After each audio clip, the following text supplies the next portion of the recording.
আসসালামু আলাইকুম রহমতুল্লাহ। সম্মানিত ভাই এবং বোনেরা, সূরা আল হাক্কার 38 থেকে 51 নম্বর আয়াত পর্যন্ত আমি আপনাদের খেদমতে এখন বাংলা তর্জমা পড়ে শোনাচ্ছি।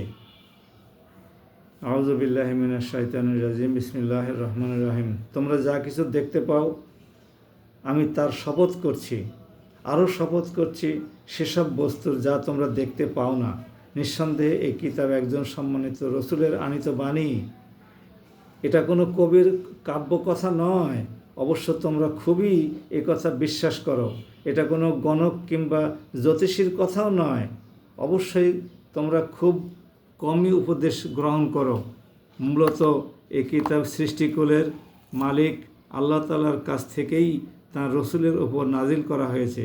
সে যদি এই গ্রন্থটি নিজে বানিয়ে আমার উপর চাপিয়ে দিত, তাহলে আমি অবশ্যই তার ডান হাত ধরে ফেলতাম, অতঃপর আমি অবশ্যই তার কণ্ঠনালী কেটে ফেলে দিতাম। সে অবস্থায় তোমাদের কেউ তাকে আল্লাহর কাছ থেকে বাঁচাতে পারত না।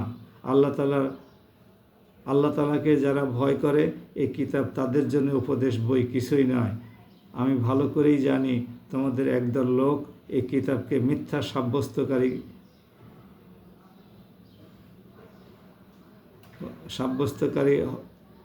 আমি ভালো করেই জানি তোমাদের একদল লোক এই কিতাবকে মিথ্যা সাব্যস্তকারী রূপে গণ্য করবে। এটি হবে কাফেরদের জন্য গভীর অনুতাপ ও হতাশার কারণ। নিঃসন্দেহে এই মহাগ্রন্থ এক অমোঘ সত্য। অতঃপর হে নবী, তুমি তোমার মহান মালিকের সামনে মহান মালিকের নামের পবিত্রতা বর্ণনা করো।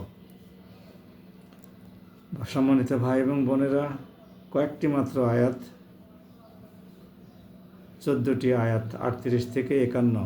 এই 14টি আয়াত খুবই ছোট ছোট আয়াত, কিন্তু সব কিছু এর মধ্যে বলা হয়েছে। আল্লাহ পাক শপথ করে বলছেন, যা আমরা দেখি এবং যা দেখি না উভয় বস্তুরই শপথ করে বলছেন যে তোমাদের রসুলের কাছে যে কিতাব নাজিল করা হয়েছে সেই কিতাব আমার তরফ থেকে তার কাছে নাজিল করা।